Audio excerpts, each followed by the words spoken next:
Hey everybody, welcome back to another episode of Animation Dissection, brought to you by Late Stage Capitalism, here to remind you that market-based consumption is the ultimate lens through which to frame your identity and personal experiences.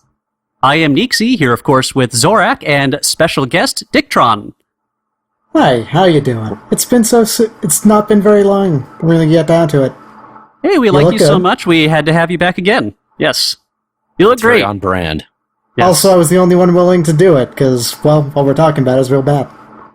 Yeah, no, it is extremely bad. People willingly subjecting themselves to it have something wrong with you, and hey, you know, it turns out we found someone. So, of course, we are talking today about Foodfight. But before we get into that, let's go into the news. So, something that you guys were very excited to talk about before we started, the new season of JoJo is online, currently streaming on Crunchyroll and possibly another service.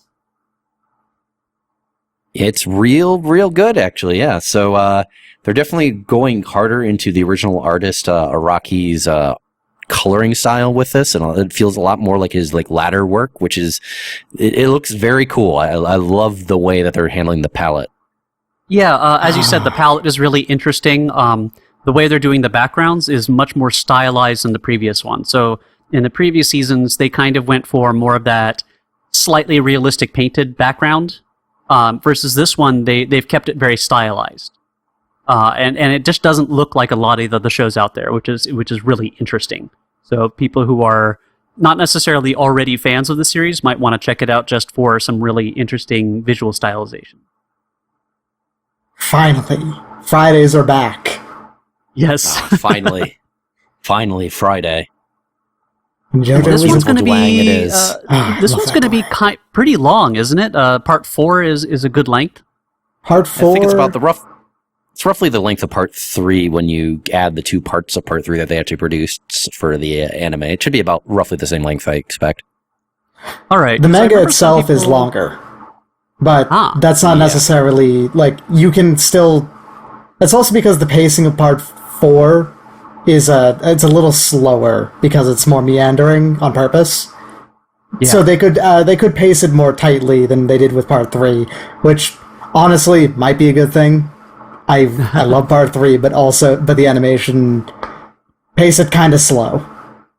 Yeah, because it kept on putting it like a single episodic adventure to a single episode, which is a little slowing things down. Whereas part 4 has similar amounts of just episodic stuff, but they tend to be a lot more weirder and dragged out.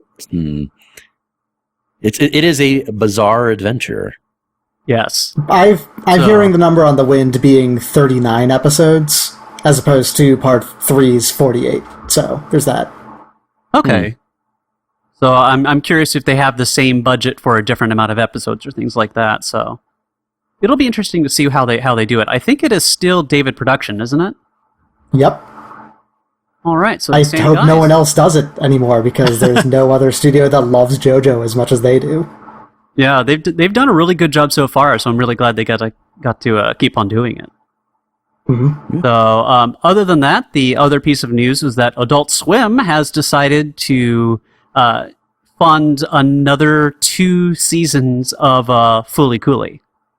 So, I'm not quite sure how to react to it, just because it's just so unknown what they're going to do with it. I mean, the original itself already stands alone so well, and there has been rumors of doing a remake. However, I am excited because it is going to be Production IG, who are a pretty damn good studio, and they were involved in the original one as well. I mean, a lot of people remember Gainax as being a part of it, but quite a bit of the animation was also done at Production IG in the original series as well. So, see, the thing I don't understand about it is that Fooly Cooly was so self-contained that if they're at all revisiting the same characters or anything like that, they fucked up. Yeah, I mean, it had a completed arc. You know, the character and the story, it was completed. It already stood itself alone.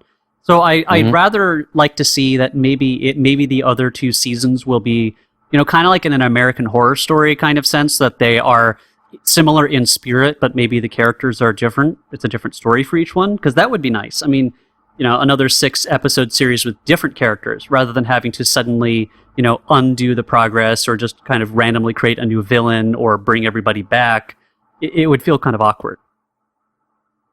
Yeah, I mean, I think the more important question is, are they going to be bringing back the same exact soundtrack, or are they going to do a similar style soundtrack? Like, are they going to bring the Pillows back? I'm not sure. That series has a very iconic soundtrack.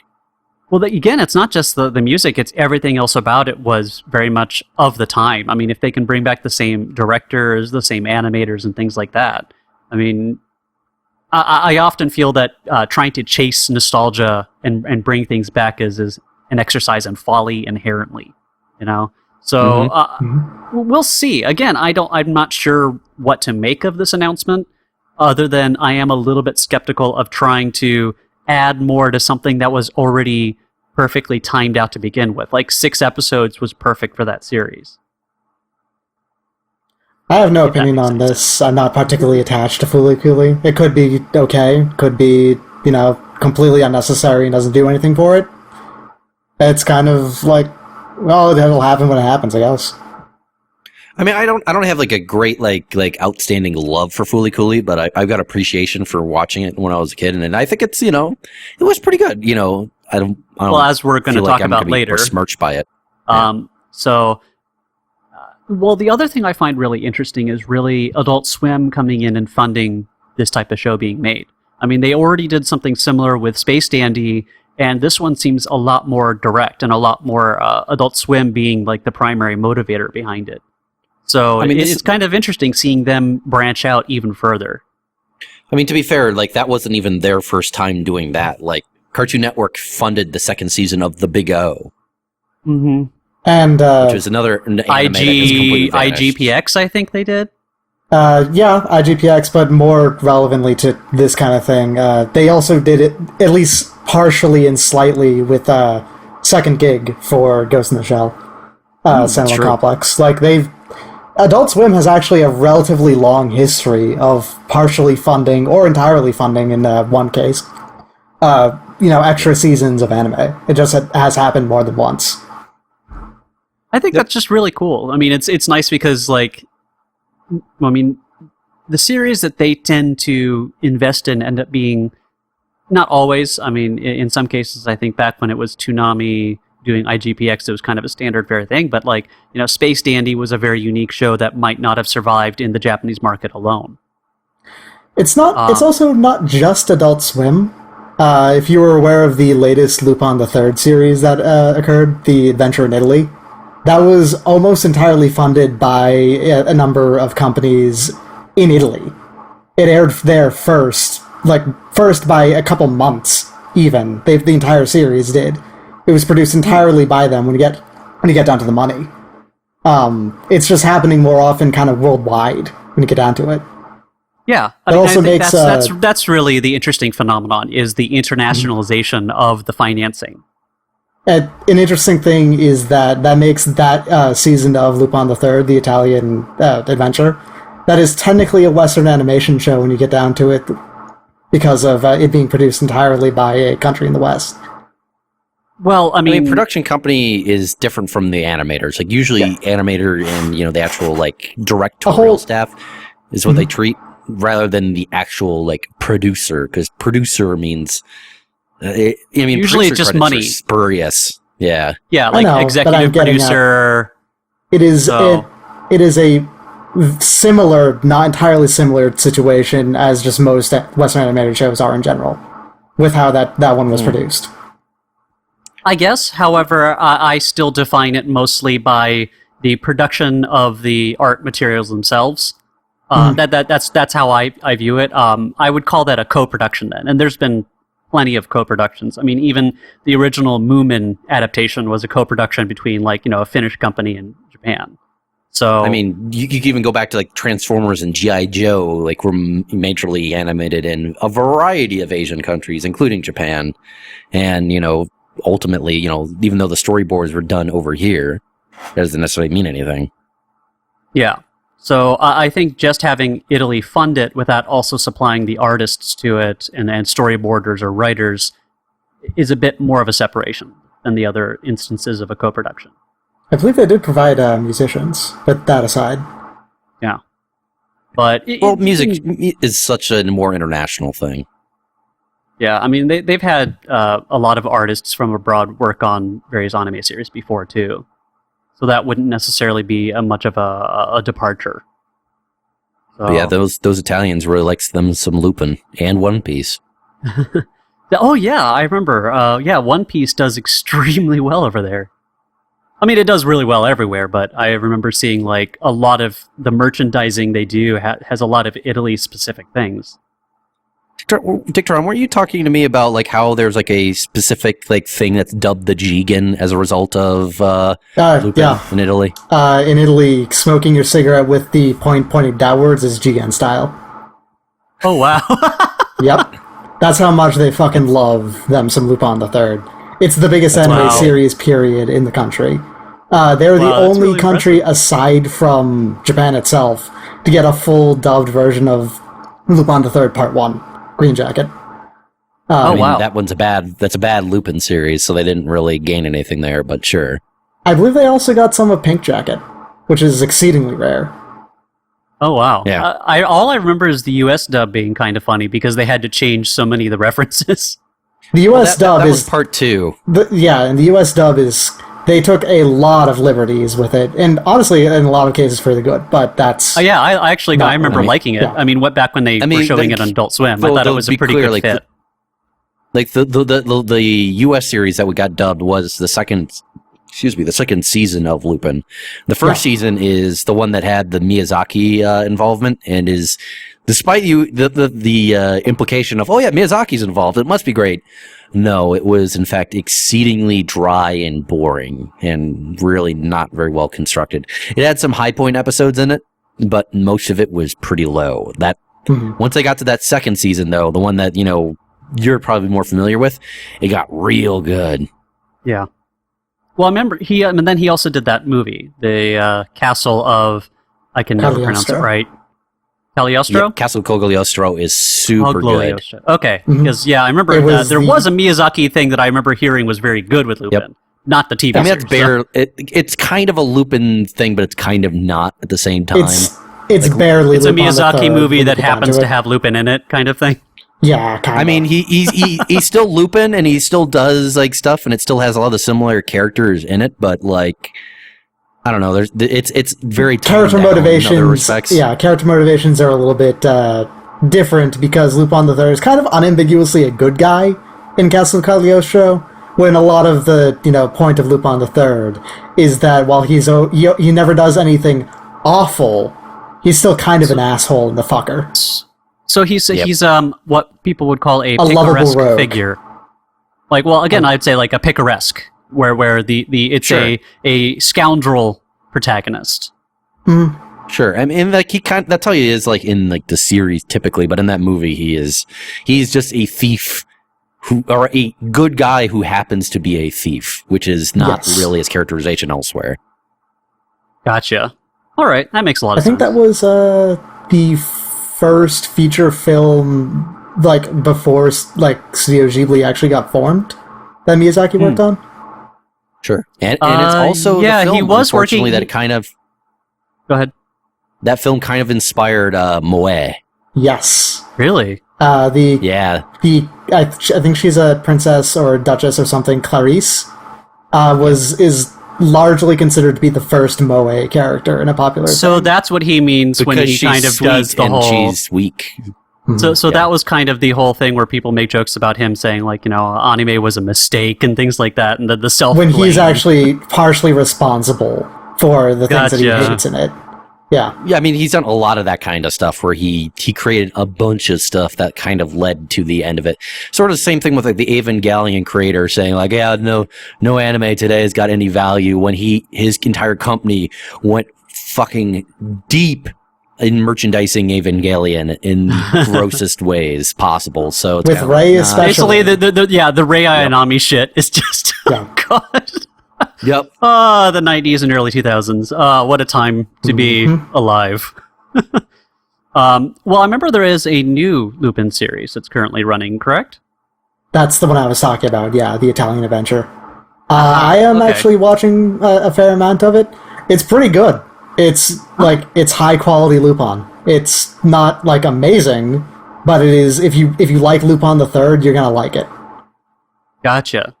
Okay.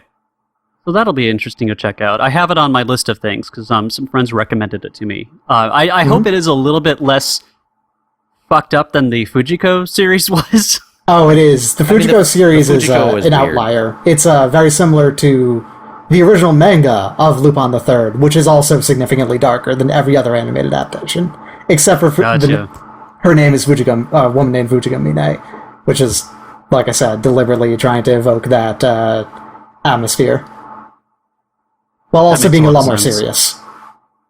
Gotcha. Okay, that makes a lot of sense. I can't remember who the writer was. Was that Mario Okada? Whoever's doing the Keys I believe so, yeah. Might have been? I can't remember. Okada she's the one that does a lot of weird things. Yeah. Well, she's doing the new series of that Trigger's doing, I think. So we'll see how that turns out. She has high stuff, and then also she's done a lot of really, not even good creepy, just bad creepy, the kind of stuff where if you watch that in the U.S., you belong on a list. She does a lot of that kind of thing, too. A woman called Fujiko Mine was interesting, but also really uncomfortable to watch a lot of the time. Yeah. Yeah. I mean, visually, the really OVA follow-up that they did to it about Jingen is even worse, I hear. I've not actually seen it. I love the Graveyard of Daisuke Jigen. Yeah, that's disappointing. It's a good title. Yeah, because it's a really good title. I mean, I'm not saying it might not necessarily bad, hard to watch, but maybe good. I don't know. I've heard it's an OVA, so the kid gloves are off even more probably. Yeah, I hear it continues the trend of kind of rapey, just kind of. Oh no! Oh, which the Fujiko Mine one had a little bit of that going on too. So it had a lot of that going on. Let's be honest. To be fair, it had its good sides, but it was definitely. Probably, if you looked under the dictionary under problematic, you'd see that one there, giving a thumbs up, yep, I belong here. Thumbs up, it's glowing letters somehow, which is weird because I'm reading a print dictionary. And there's an owl there, and the owl is a metaphor, and there's keys, and oh god. And then, oh god. There's naked Fujiko. Yep, Fujiko's tits are out again. Yeah. Well, speaking of things having their tits out, let's talk about Foodfight. So I was hoping that we were just gonna gloss over it. No, unfortunately, as moderator, I am forced unwillingly to have to bring us back to the main topic that people come in for, Foodfight. Foodfight. God, what a trash movie. How do you begin to explain what the fuck this movie is? I mean, its origin and its backstory is extremely fascinating and also horrifying in a weird way in that you're just examining this weird sausage making machine that is at the intersection of capitalism and art, and it's just art is being charitable. Yeah, so this and here's the other thing too is so the original idea for this film was created in 1999. And it wasn't released it was eventually in some theaters in Europe, but mostly direct to DVD in 2012 or 2013 in the US. Yep, so 2012. It's started in 1999. The genesis of this turd. It took over 10 years to make. How passionate about a project do you have to be to spend 10 years doing it? And not only that, to have the film that you had been producing get stolen from your servers, in cold storage halfway through, and not go, well, I guess it was just never meant to be. No, to buckle down and remake the whole movie from scratch again. Neeksy, are you implying that you don't just love brands? Also, are you implying that the director of Mortal Kombat Annihilation is a man that doesn't have the greatest sense of what to be doing with his life? Hey, he was also an executive producer on True Lies, okay? That's all he's done. And his animation studio was also not really known for animation. They had done some special effects on things like Win a Date with Tad Hamilton and I Still Know What You Did Last Summer. And they also did like the Star Trek The Experience Borg Invasion 4D. That was what they were responsible for before making an animated film. So I went back and I found what I remember reading way back in the day. So this is a New York Times article written in 2004 by an author named Eric A. Taub. And it has some really interesting choice lines because I think whoever this reporter is kind of a Wolf Blitzer level dumb or at least naive. Here's some quotes that I found from this article that were interesting.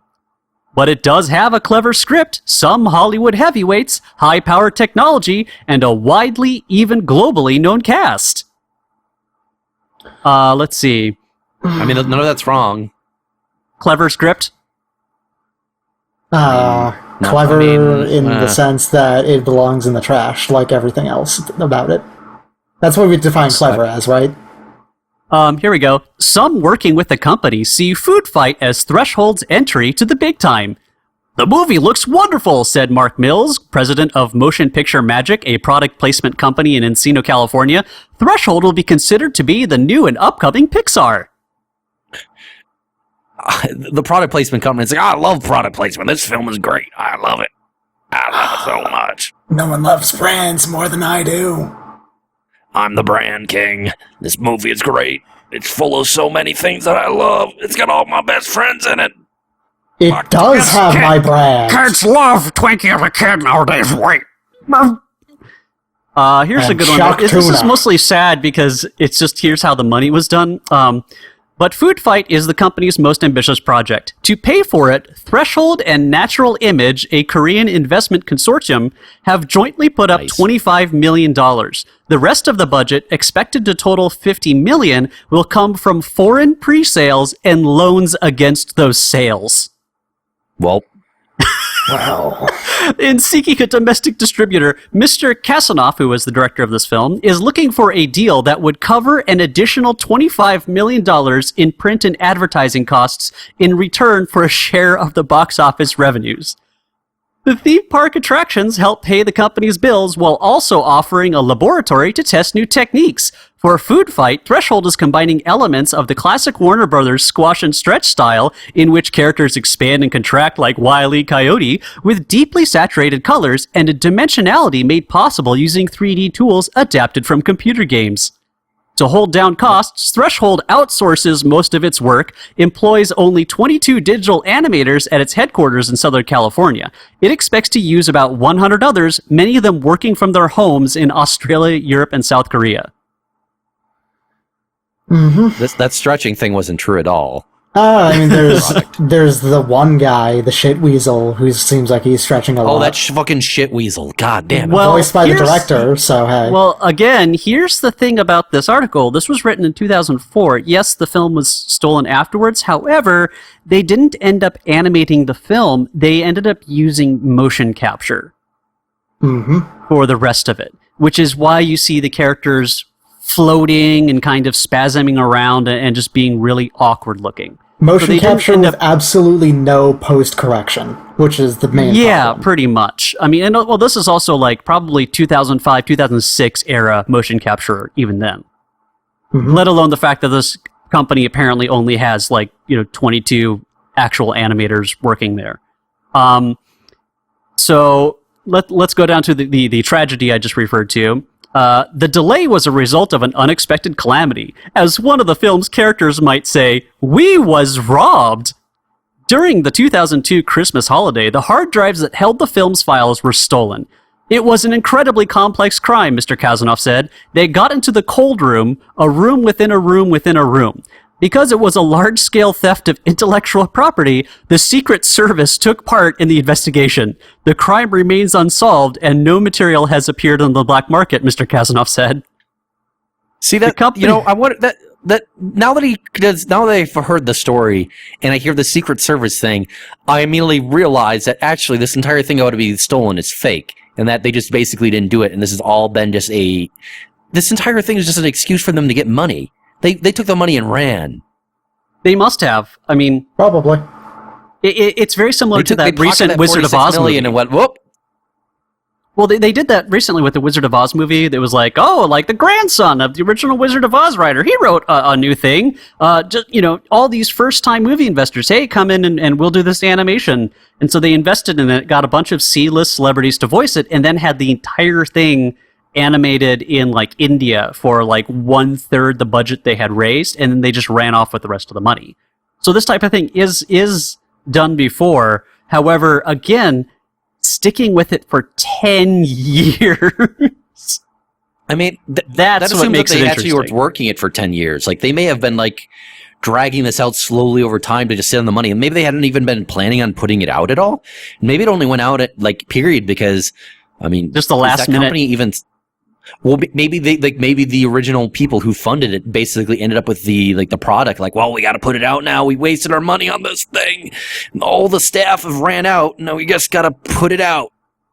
And they just put it out, this trash heap that they then just made to fulfill the contractual obligation. It's like, are you familiar with, God, what is that director's name? God, fucking, I have to look this up now. Looking this up live. No. No. Yeah, Roger Corman. He does a lot of B movies and stuff. He's a very low budget production guy.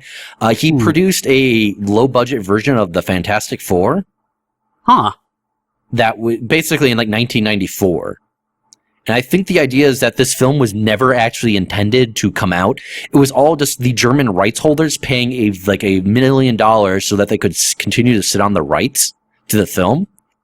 Because they basically had a contract of, okay, you need to produce a film within this time frame to maintain these rights. If you do not, the rights will default back to Marvel, that sort of stuff. So they produced a film under a certain budget. And, the actors in that film, by the way, acted their asses off for being a really low-budget, crappy film, which is kind of funny, given that there's been a lot of high-budget, bad Fantastic Four films lately. So they produced this film, but the film was never actually intended to be released. It was just Well, here's some more evidence. Do you want some more evidence for your theory, actually? Sure.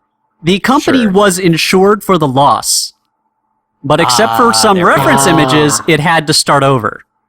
Insurance fraud. I gotcha. Apparently, they partnered up with IBM to do this thing for all the processing power. In the crowd scenes, as many as 15,000 extras are portrayed. The processing power available to Threshold means that every moving figure in the movie can be animated independently. Remember those amazing crowd scenes, guys? But none of them were actually animated independently. They were all animated together. There were five different people, and they just copied and pasted them with the same. Yep. They didn't even stagger their movements. They all moved in unison. And that's if they had individual models at all. There's a lot of shots in that movie which are just textures in the background. Yes. Yep. I mean, these textures are blurry and just poorly. I mean, again, when it says using tools adapted from computer games, what are they talking about? Doom? Nah, it's slightly better than Doom. We're talking about Quake 2. Yeah, that's it. Okay, that's the one I was trying to think of. Oh my god. Mr. Kazanoff insists that Foodfight will not be one long product commercial. To guard against that charge, the product-based characters will play a lesser role than Threshold's creations and do not overtly promote the packaged goods they represent. If you're 11 years old, and I'm going to make you believe this is real, you have to see something that you're familiar with, Mr. Kazanoff said, but the main characters are the ones we've created.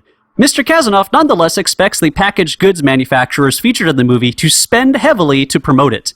Amy Donges, a Procter & Gamble marketing specialist supervising that company's interest in the film, said that it might cross-promote the movie on some product labels, but that no specific marketing budget has been formulated yet.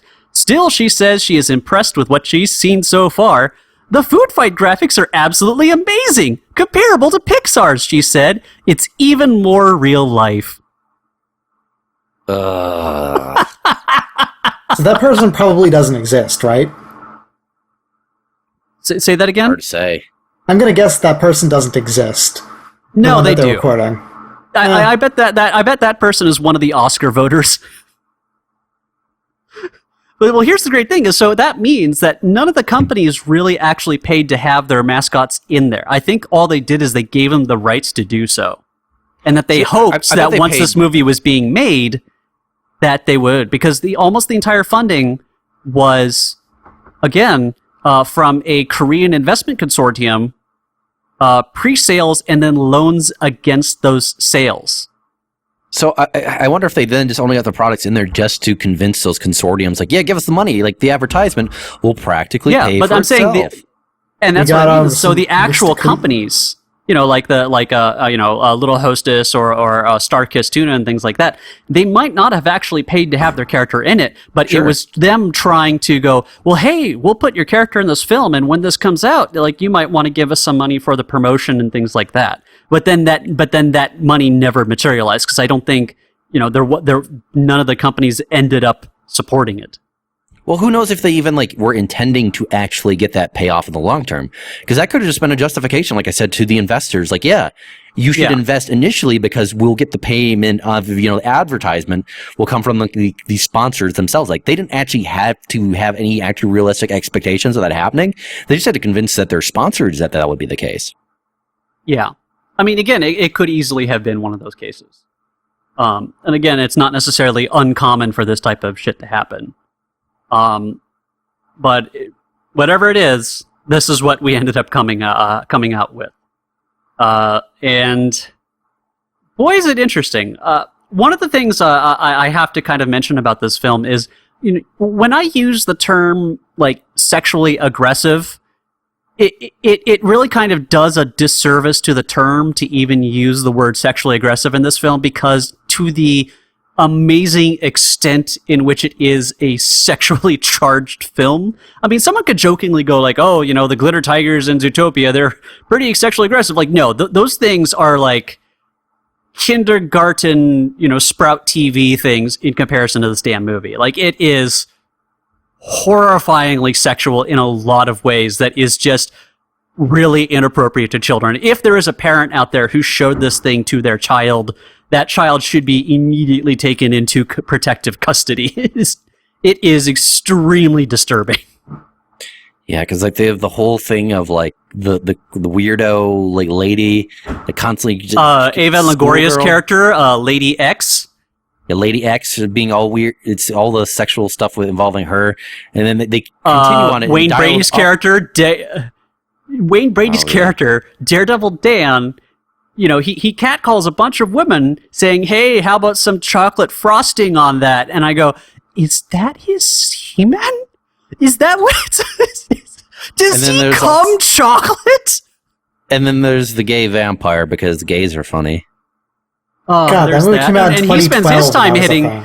And he spends his time hitting on Wayne Brady, so there's a bunch of great gay panic jokes in there. Then there is the idea that so Hilary Duff voiced the main female love interest, and this was back when she was on Disney Channel. Like, this must have been recorded back when she was doing Lizzie McGuire, and then she is the love interest to Charlie Sheen. That is fucking creepy. Yep, and then we have the whole thing with the kicker at the end with Lady X, where it turns out, spoilers, the whole thing about her apparently fucking human guys despite being an icon in exchange for plastic surgery in South America. This 1 inch, 2 inch thing being fucked, I guess, by full size people. Yeah, because size only matters for guys. Oh my God, they literally make that joke, and it's creepy. So, yep. I mean, let's see if we could go through the basic plot of this thing, because the entire thing is an absolute nonsensical mess. So, the one thing I really love about this movie is the opening thing, where it is trying really hard to force this kind of weird sense of pathos, where here's the supermarket. It's time to close down. The Factory of Dreams is shutting down everybody. Oh, it's so wistful. Yeah, it's the weirdest thing. It's a supermarket. Who It's your has that local- level of attachment to like? It's It's the same cadence in which you have a film that would shut down like a toy store at night. Like, the lovable old man shuts down his toy store for the evening. It's like, well, time to go to sleep, fellas. Good night. It's your local small business supermarket, Those exist.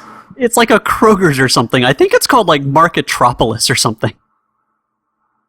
And so when it does shut off, the entire thing transforms into a weird city with its own like environment. It's like it has its own sun. It has its own weather systems. These aren't just the shelves with the products on it and they come to life. Like, no, it's literally another weird cosmic reality that exists simultaneously. But the thing is that their internal cosmology also just doesn't make any sense because they're not consistent with it. Because they move between that world and the normal like active store at times, and then like during the day, evolving. So it's not even just at night where they come alive. And then at one point they move into the freezer to get back, and it just like it doesn't make any sense. Consistent sense. No. It's like a Lovecraftian universe in which human beings, if they went in to see it, would go insane. It's kind of incredible at how inept and yet how intricate they have tried to make this reality. It's to the point of just absolute confusion. I'm at a loss for words for it sometimes. So we're suddenly dropped into this reality where all the cereal mascots are alive, have their own buildings that I guess that are branded after them. They're called icons, otherwise known as Ikes. And that specific phrase is going to have some special meaning as we get into later in the film. So keep that in mind that all these characters are called Ikes. It's going to get more uncomfortable as time goes on. Much like most of this film. Yes, it is, but it's going to get even more uncomfortable. So. And then there's a bunch of other people who, I guess, what are the other citizens then? Because there's a whole bunch of background scenes where they just look like regular people. They aren't generic brands because, well, the villain is the generic brand. What are these things? The ones that aren't the mascots. Lesser known brands, I guess. So it's just like lesser brands. I guess. And then what is their actual connection to the products themselves? Like, are they the actual product? Do they get like more powerful if it sells well? Are they the spawn of other products? Are they the spirits of it? Are they kept alive by children believing in them? Look, I'm going to get. I'm just going to. I want to expand on this whole Lovecraft idea. Yeah, Coca-Cola Ftagen, that kind of thing. So are they the brood of the other brands? Like, does our main character here, what was it? He's a dog detective. Dex Dog Detective. Yeah, that's of Cinnamon Sleuth cereal. There you go. Does he have, like, a whole bunch of people that are part of his brand? That just kind of exists in the world? Was he like an elder god that inspired a company to make a cereal based off of him? Is he the black dog of the in the woods with 1,000 young? Probably. His design is really creepy looking. The eyes don't quite set. So, like, here's the thing: is many of the characters don't have eyes that look in any specific direction. They aren't an animatable part of the face for many of the characters. So only the main characters blink. Kind of, yeah. I mean, even sometimes it looks like the eyes are just set in place as the head gets moved around and the mouth moves. Like they like none of the act again, like the pupils, the irises, they don't move around to show that they're looking at anything. They're just like perfectly set in the middle, looking straight at all times. It is extremely unsettling. Yeah, like an owl. Yeah. Although owls have personality. I mean, they're dumb as fuck. I can tell you that. They're really dumb. They're really well, stupid. Here's the other thing, too. So he's a detective, but he's dressed basically exactly like Indiana Jones. And, well, again, here's the other thing. This film is filled with, like, references to other movies, some of which are from, like, 1936 and onward. Mm-hmm. Yeah, because there's like extended Casablanca reference scenes that just. And then there was one from like They also did like them reenacting the what's the name of the song? It's like a La Marseille or something like that. They it's like that French battle song that they did in a movie like back again like in 1940s or something like that. There's a whole sequence that's a reference to that, and it's just like, who was this movie made for? What child gives a shit about Casablanca? It just boggles the mind. So it starts kind of like in media res where he's fighting, I guess, this big, ugly fucking rat that is voiced by Harvey Fierstein, who spits out like one of his lines from another movie where it's. I think they even make Midnight Cowboy references. Like they really do that, and he's fighting this giant rat. And then he's fighting these weird little naked hamster turd ninja things. But this movie is absolutely in love with them. They keep on bringing them back, and all they really do is they just punch each other by kind of just slowly ramming into each other. It's like how a child, when they're doing a battle scene, where they take the two dolls and they just go like bam, bam, and smash them at each other. That's kind of how they're animated. Well, I mean, they're supposed to be like Ninja Turtle references, I think, because they're ninja naked mole rats. Are they mole rats? I thought they were. I don't know what they are. No, they were naked mole rats. They were totally naked mole rats. Don't ask me why. They were. So he foils this, and I guess, like, is the rat a mascot of something? Is he just a rat that's in the store? How are the conflicts? How do they operate? I mean, like, they established that it is just brands. Because they have like an evil brand, that the evil weasel is a brand, he's just a bad brand. They say that. They say, yeah, your brand is bad, you're a bad brand. But how is that defined by bad? Are they actually like evil? Do they not do well in terms of sales? Like, what defines bad in this universe? I mean, the cosmology here, like I said, is none of it's. There's a lot going on, but like none of it's consistent, so It's a glorious capitalist society, so therefore it's probably the poorest of brands, So yeah, it probably doesn't do well. Yeah. So okay, so he defeats this guy and he goes like, "Uh-oh, I gotta propose to my child bride, Sunshine Goodness." Well, let's talk about the character design for Sunshine Goodness. So it basically looks like Hilary Duff circa, maybe 16 years old, with flesh cat ears and whiskers, painted onto her face. She's literally Second Life. Mm-hmm. She looks like a Second Life model that was just, imported into this movie. And the weird thing is we see a picture of the brand, it's a raisin thing. She doesn't have any cat features in it. So originally, I think she was just supposed to be a human character, but they decided to eventually add the weird, sexy cat ears thing to her to make it look less like a bestiality thing because she is in love with this dog man. But it oddly ends up looking worse than if they did the whole, Sonic 2006 thing with it. The B movie. That would have somehow been less creepy than what they ended up doing with this. Yo, she wants to fuck that dog. Yep. I mean, they give her the shortest skirt, the rack completely framed by the way the t-shirt is. It is disgustingly sexualized. I think the people while they were animating this were watching porn while they were doing. I mean, I don't know what they were thinking. No, I don't understand what they were thinking in terms of a children's movie. PG. Children don't. It's PG. PG gets to get away with a lot of stuff. I guess so. Yeah. Wait, was this actually rated? PG. It's not G. It's not PG. Rated? Yes, it got actually rated. It was rated PG by the ESRB. Oh my not ESRB, God! Someone in the MPAA had to sit down and watch this thing and decide. Oh dear God! That guy was like, "God, what am I doing with my life? Is this really where I thought I was going to turn out watching this? Maybe garbage? They didn't actually watch it. Maybe they didn't actually watch it. They just stayed in school. Oh God! Maybe I should have stayed in the seminary. I wanted to be a filmmaker. Now look at me. Oh, I have lost all control of my life. This asshole got to make one. It's so bad.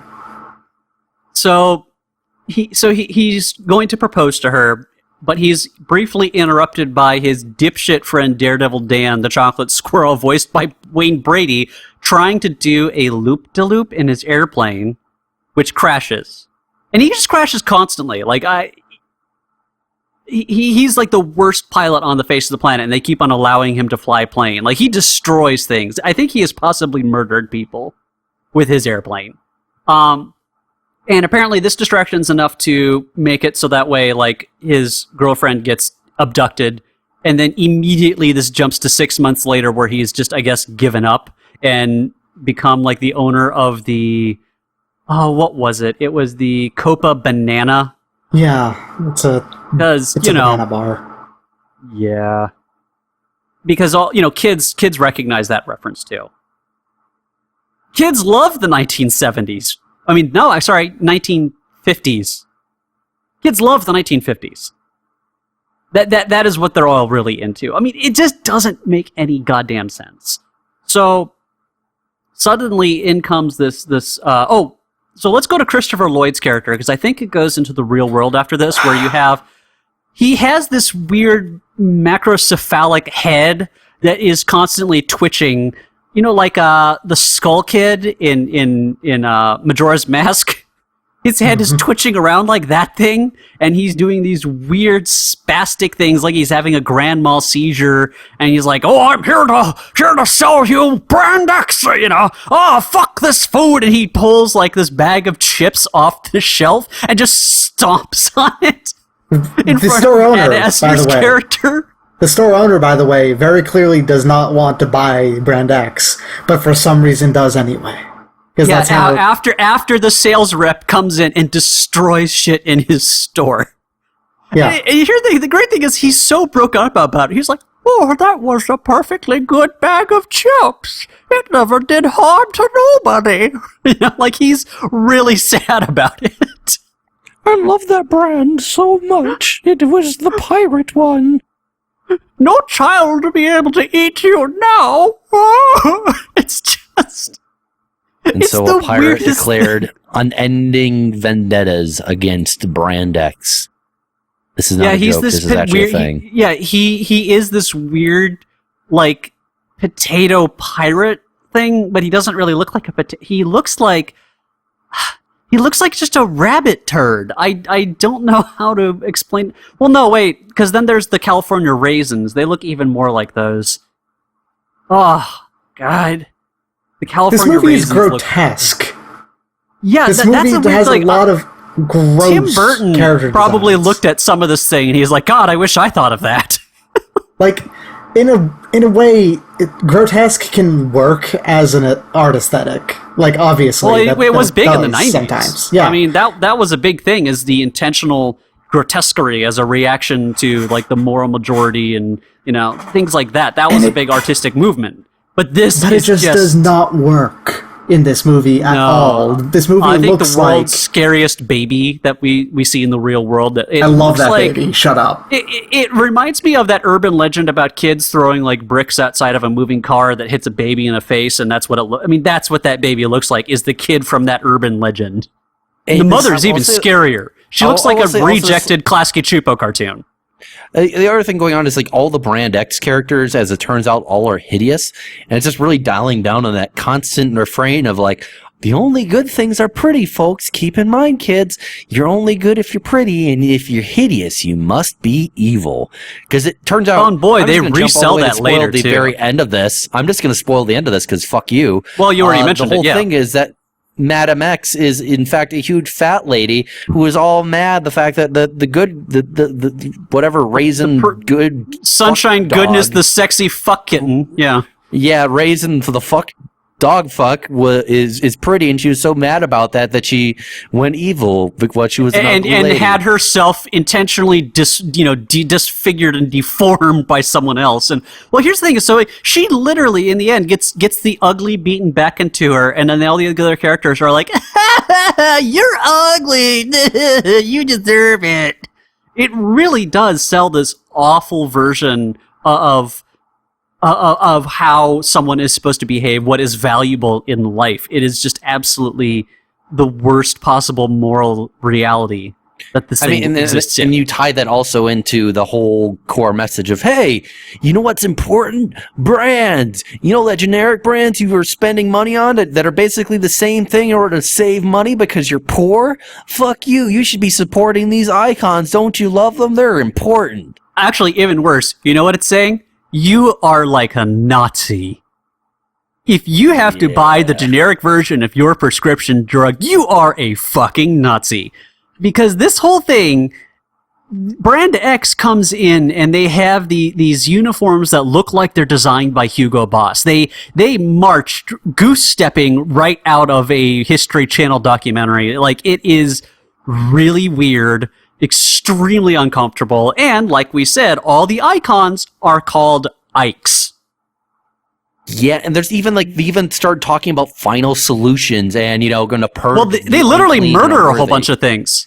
Like there's a bunch of characters under white sheets in the streets. But they even use linguistically, the words they're using, we're going to implement a final solution to clean up, make a more pure society, more pure world. And it's holy shit, this is, while shouting that, wearing Nazi uniforms, while there's just it's fucked. The stinger of the movie is that Dex Dog Detective reveals that he has a Jewish wedding with he's Jewish. Whatever. They literally do it's oh, he's Jewish, and yeah. Kosher. And that was the final line in the movie.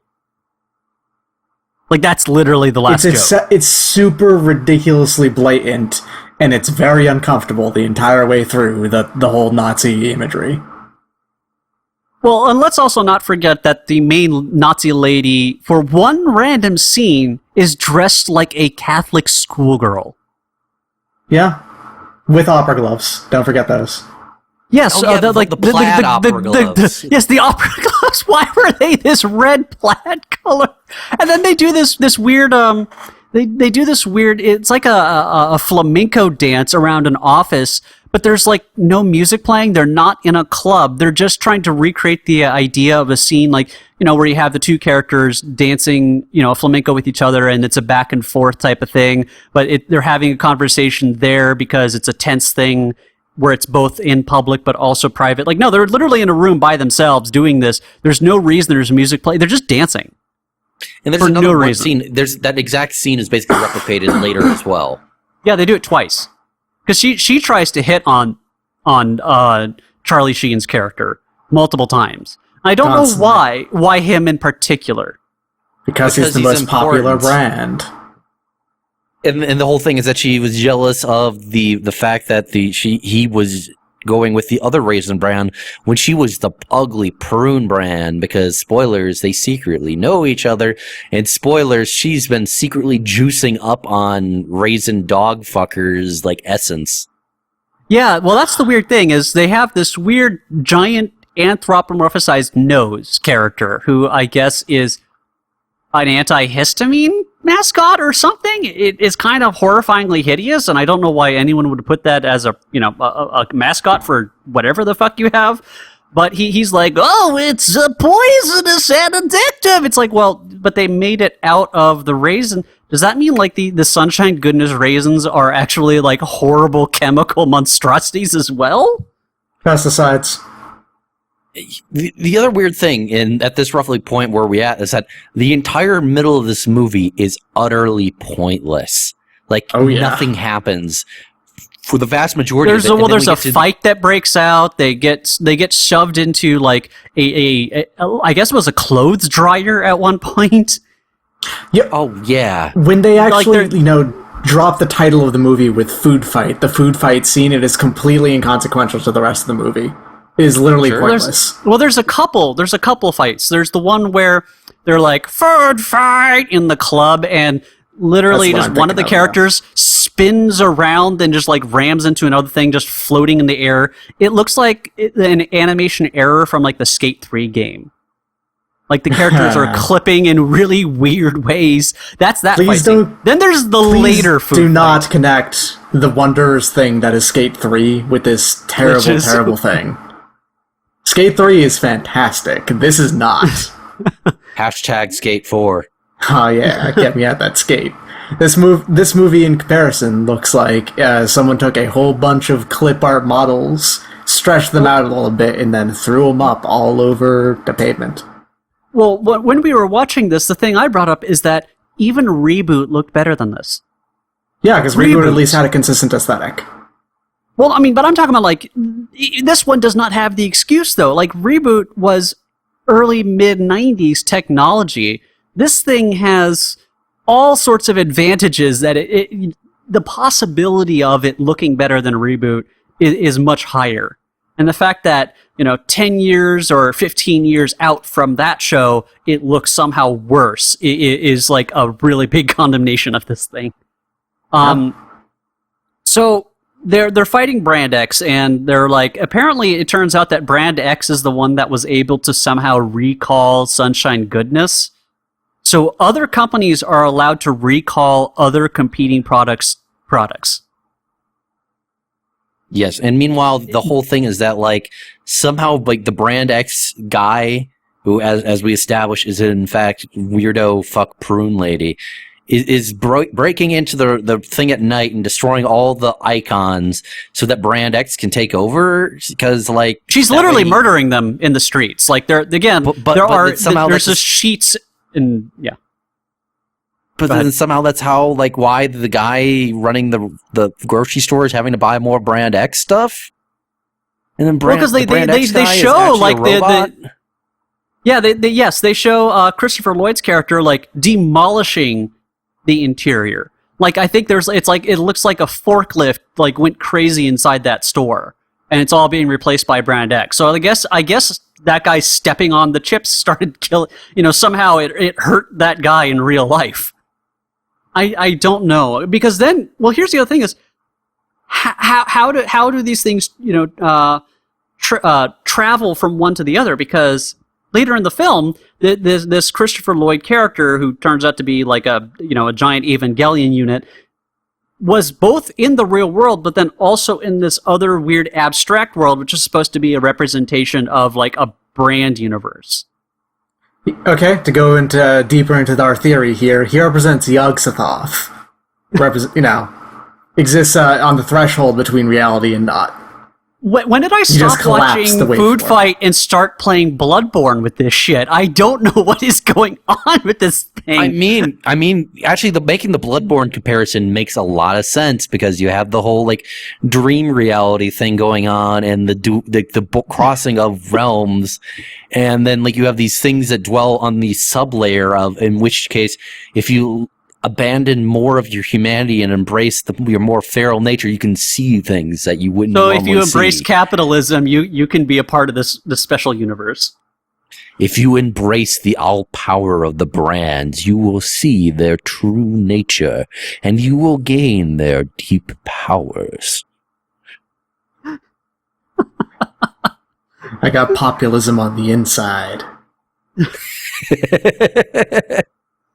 So this whole thing then culminates in this giant food fight thing against these robot wasp bee things, which are the coolest looking things in the movie. Well, what are they the mascot for?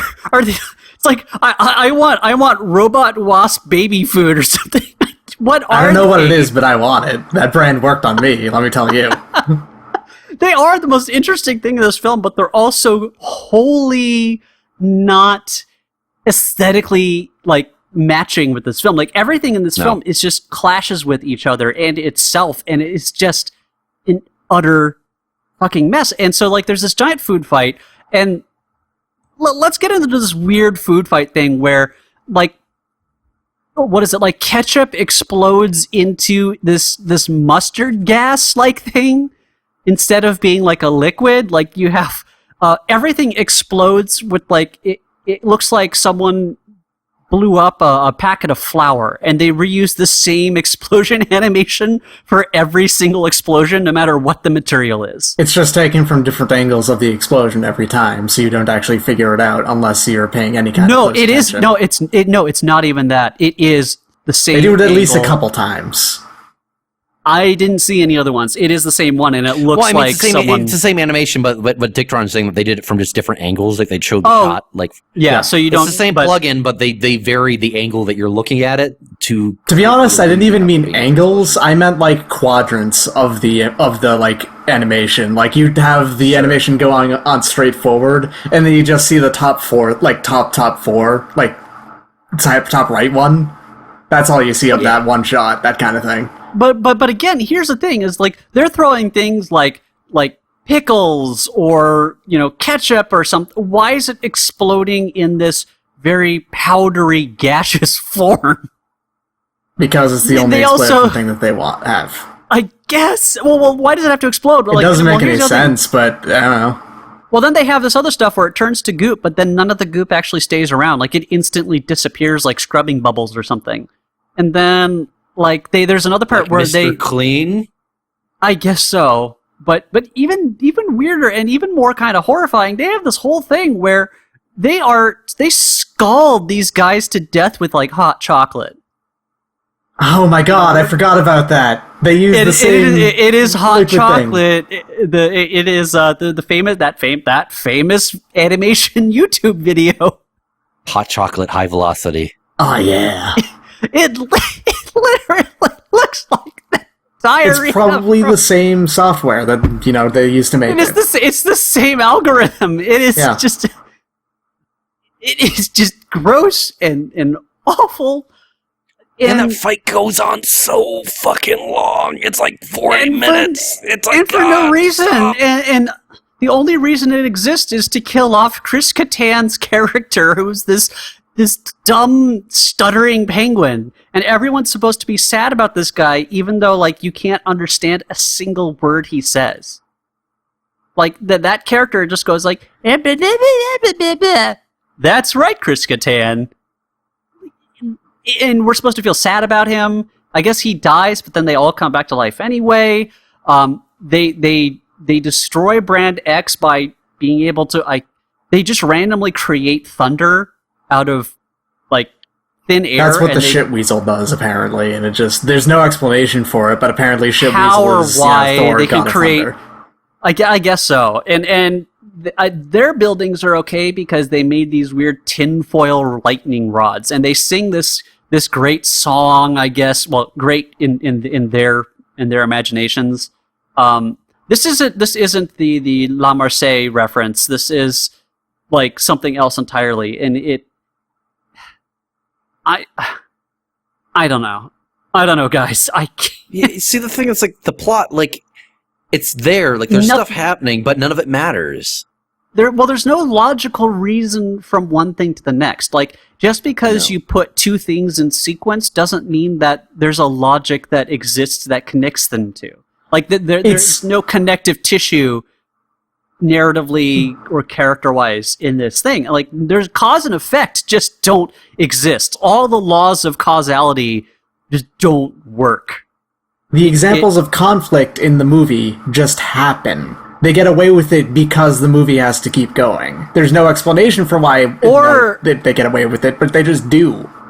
Well, or they're in there because these are moments that have to happen in, like, a movie. So, like, oh no, Wayne Brady's character, he keeps on fucking up the loop-de-loop. Well, by the end of the movie, gosh darn it, he really does that loop-de-loop that saves them. It's like, well, why did he need to do the loop-de-loop there? Like, he could have just flown straight. There was no reason for it to do that. But, well, they had to do it because they needed to give him that moment. But because it's so arbitrary, it means nothing. Okay, but you have those kind of moments, but what is with every single moment featuring the shit weasel, including 2 different scenes where he gets beaten up including by the bad guys at one point, inexplicably, but then the next scene is completely okay, like that didn't even happen. Like there's just so many weird scenes where this director voiced character that doesn't, like, they don't matter. They don't do anything. He looks like a Christmas turkey that's been covered in shit. Like his shape is really disturbing. Yep. I mean, he either looks like a horribly like burned penis, or he is like a Christmas turkey covered in shit. Like I can't think of another way of describing him that does it justice to how disturbing he is. And they do this gag multiple times where he opens his vest and there's a whole bunch of shit he's trying to sell. Like it doesn't work the first time, but they think that, well, if we do it again, it'll work this time. He's like this weird slapstick character who gets, run over by trains or hit by like what's the word for it? Like a power line, or he's pushed off of a building. He gets thrown off a building. Yeah. And he's fine throughout all of this, but other characters who have suffered the same thing aren't, because what the hell is consistency? Yeah, I mean, it doesn't make any sense. And so, so the building starts exploding because I guess, lightning strikes it because they're able to, I guess their move determines the weather.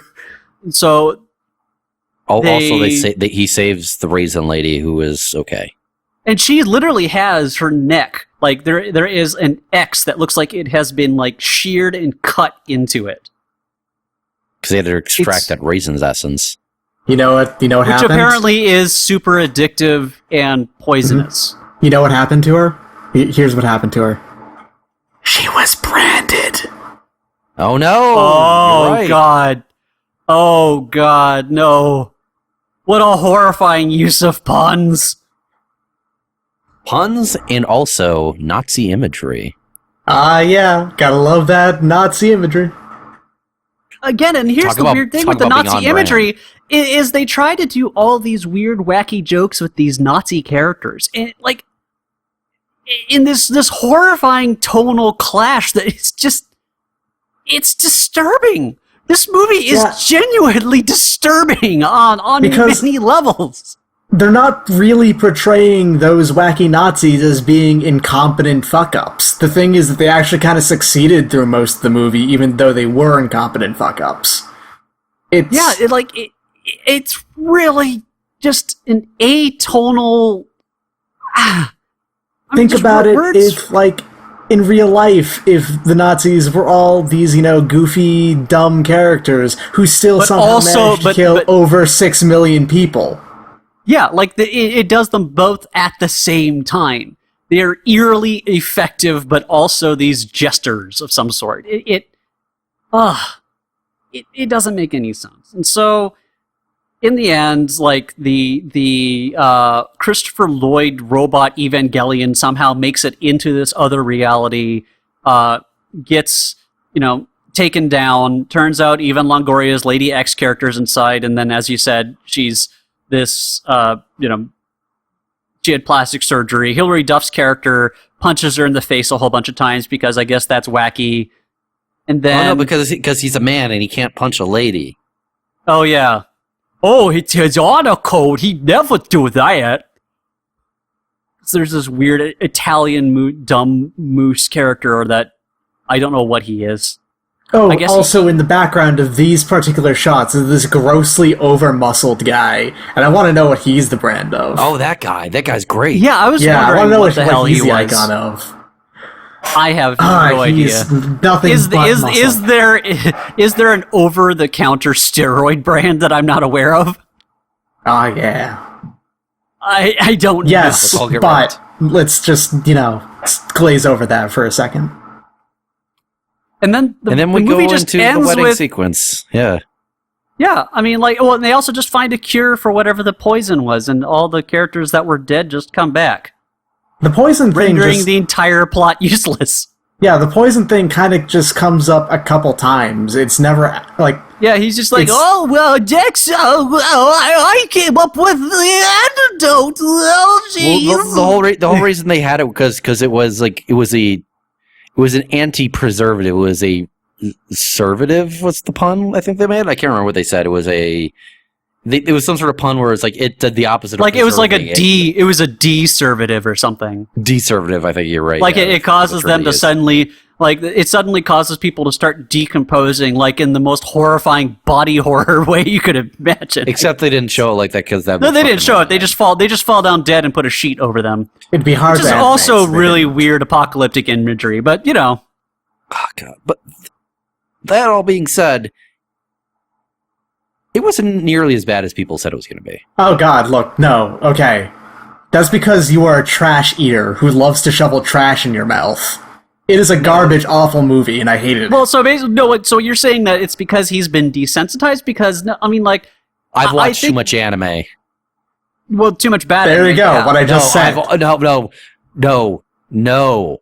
I watch too much anime. Period. Full stop. Next sentence. Let's not try qualifying it.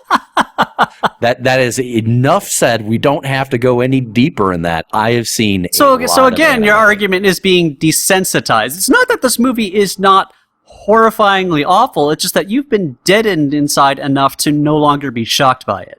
I mean, I'm just saying that I've seen worse.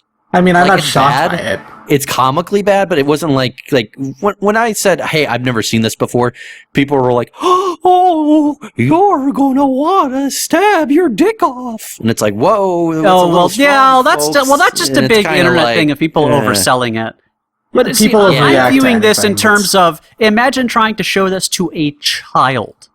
That is the frame. That is the frame of reference in which I'm doing it. This thing was trying to be sold as a children's movie. Therefore, the rubric in which I am going to be judging this is looking at it as if, like, how does a child view the world, and what are the messages that they should be learning? You know, like, what is this reinforcing about the world? And it is fucking disturbing. See, the thing is, I think if you put this in front of a child, I think the actual thing that would happen is that they would get bored within 5 minutes and then stop paying attention. Well, yes, I mean, there's that. But I'm saying, again, the film itself is so bad that the odds of them actually paying attention to longer than 5 minutes, because I think it's kind of the Dingo Pictures / Ratatouille type thing of like, this seems to be a ruse at this point, where it is was a scheme to make the money and they had to put something out, which doesn't mean that they actually expected anybody to actually, or cared that someone was actually going to have to watch all of this. So it's kind of like it's literally the confused grandma market. You know, it's like, oh, I bought you the Toy Story. It was on sale at the line at the Kmart. It's like, Grandma, this is Foodfight. I mean, I think that might be part of it. I also think it's just also the sense of like the people producing those films and people producing this film. I don't think they actually cared that people weren't going to like their film. Like in the case of like, once they buy it, it's done. Like it was just to get someone to buy it once, and then. I don't think that's even the case for this, because I think with Dingo Pictures and such, like, yeah, that was the point. They wanted to trick the grandmas. I think with this, it was more the sense of they got their money on the front end from those idiot angel investors from South Korea and Germany, and then they already got theirs. They just had to fulfill their contractual obligations and put something out. They put something out. Whether or not people are going to watch it or is any good, it met the bare baseline check marks that was part of their contract. That's it. Yeah. So basically, this is kind of like a producer's scam. That's what I'm thinking. Yeah. Yeah. I mean, it makes sense. Definitive. This is all speculation here, but yeah. The signs are pointing to on some level. Well, you want to know what it actually made in the European box office, right? Sure, absolutely. $73,706. That's more than I expected, actually. Yeah, agreed. Hey. I mean, in my own perspective on this is that I do think it is an aggressively bad, one of the worst movies I've ever seen. But in Zorak's defense, I don't watch that many movies, so it's not like I have a huge library to work from for here with this. And if I ever end up coming across most bad movies, I just don't watch them.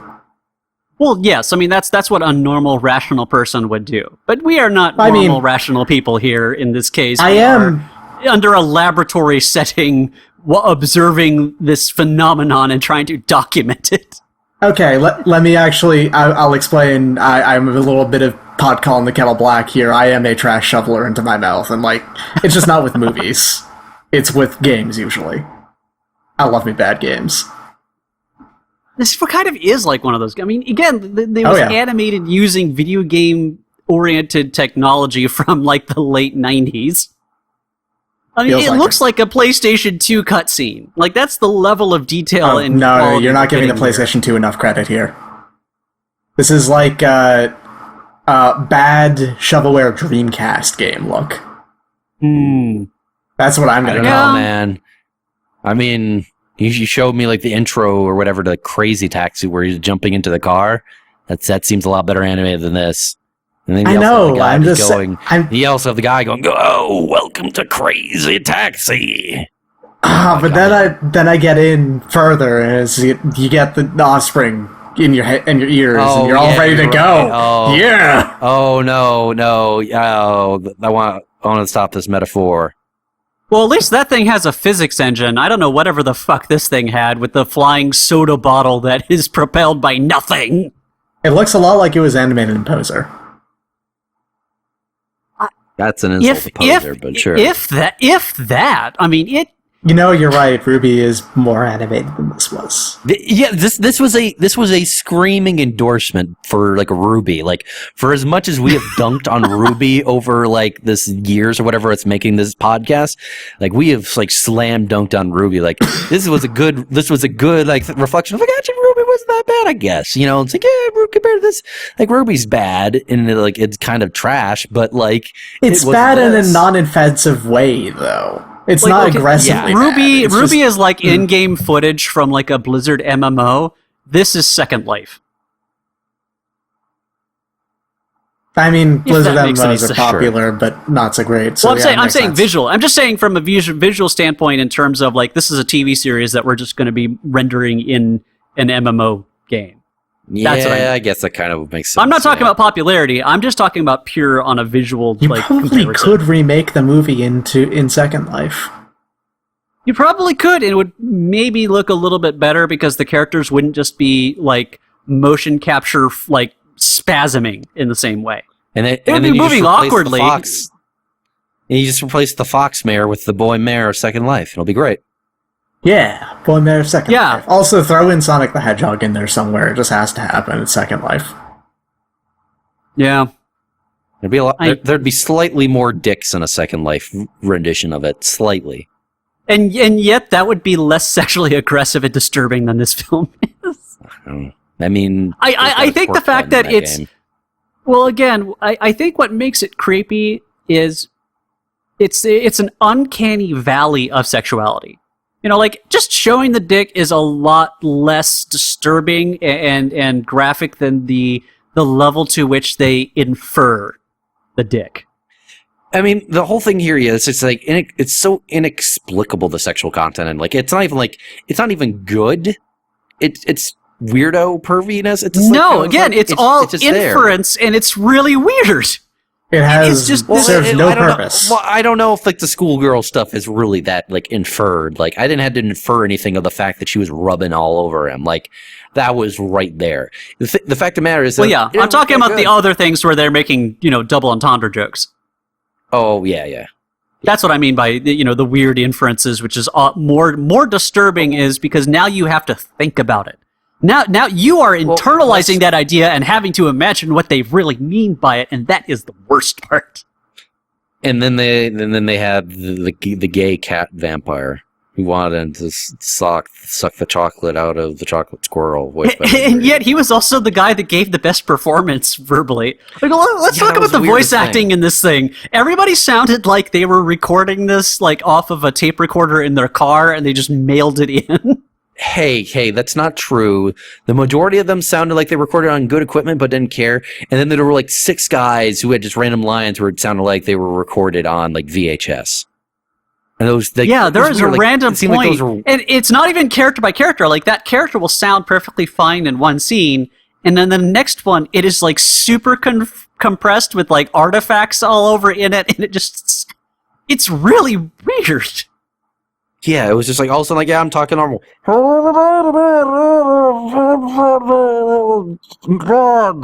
It's like that.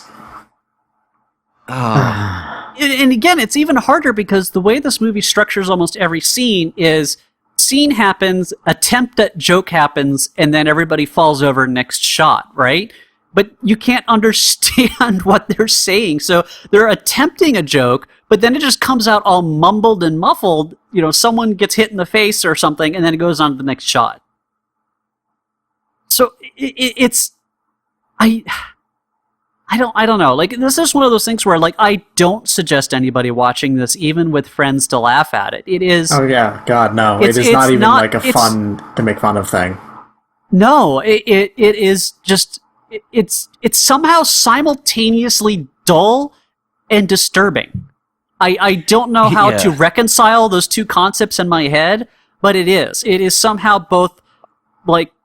Again, it's like, when did I stop watching this movie and start watching Bloodborne? But somehow you've made Bloodborne banal. I don't know how they accomplished it, but they did.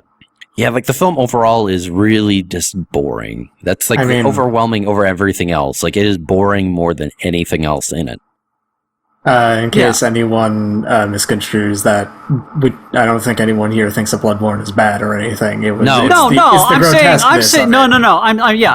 I'm saying in terms of grotesqueness and disturbing, but then somehow made dull. Like, it's one of those things, like, you don't know how... It's an accomplishment somehow, but in a negative way. An uncomplishment. I don't... It's somehow like, it's impressive that someone was able to do that, but also not. If that makes any sense.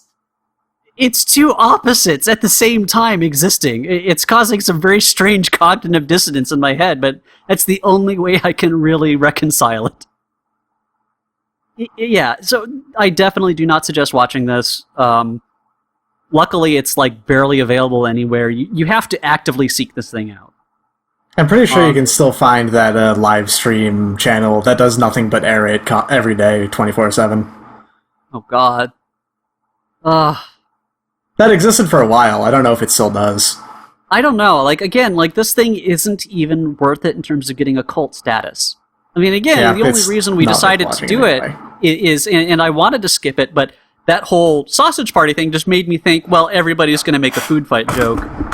Oh, God, let's talk about food fight. Like, that was pretty much the only reason I thought about doing this, is just, it gave me these PTSD flashbacks to this thing. Where, again, the cosmology looks like it makes absolutely no sense, like in either this upcoming film nor this thing. So, and also, it looks like this other one's also going to be food, but disturbing sexual imagery with the leaked script with the orgies being written up in them. So, great. I guess don't watch either of these. This upcoming film or whatever the fuck this is. Just don't. It's not. This is not Troll 2. This is not Rocky Horror. This should not become a thing. Too late. Yeah. So I think that is it for Food Fight. I mean, it is an incomprehensible mess, and it's very difficult to talk about with any coherence. Yep. Look into the abyss, and it stares it back into the abyss. Looks back into you. I am slowly morphing from my own human form into a half, Charlie Tuna form, and I'm ready to hail Dagon. Right. So that is Food Fight. Next time we will be covering Fooly Cooly, 6 episodes. I don't know where Fooly Cooly is available these days. It's got to be like streaming somewhere, right? Maybe. Probably. It's probably one of those things where Adult Swim has exclusive rights to it again. Yeah, they definitely have been. They'll probably be reshowing it sometime. But either way, that's what we'll be covering this next time. You can always, of course, reach us at adthepodcast@gmail.com. You can also reach us at our individual Twitters. Mine is at RYMagnuson. I'm at SA Zorak. And I'm at Mighty Dicktron, if you ever want to talk to me for some reason.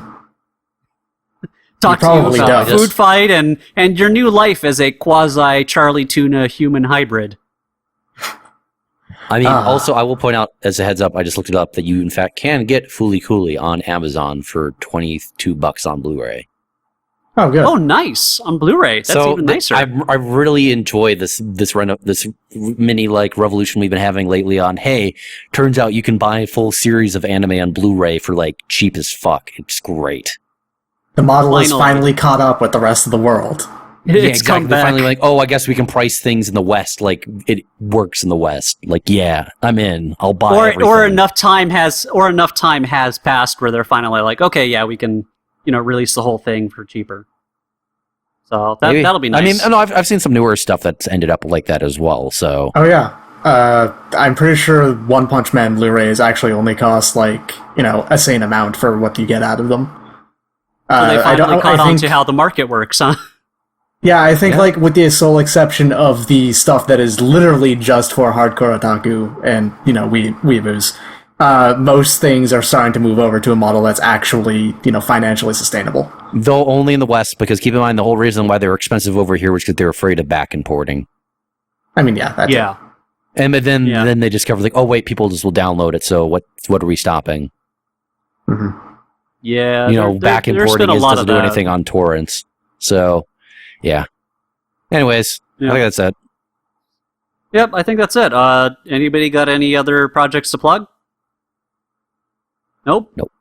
All right. Being a half fishman's not that bad. Well, except for you have to keep on swimming, otherwise you suffocate. I'm not a shark. Come on. Come on, get on with your Charlie Tuna cannon, man. Yeah, I'm half tuna. I'll have to check the Charlie Wiki. Make sure I get that shit right next time. The brand wiki, aka Wikipedia. I love brands. Wikipedia. Oh God! Stop this podcast immediately. We're done. Do you think there's a fandom for this show? Are there people at DeviantArt making Ike sonas? I mean, probably, but let's not talk about that because that sounds gross. Let's not imagine it. All right. Well, with that horrifying concept in your mind, we will see you guys next time. Bye. Later. Oh.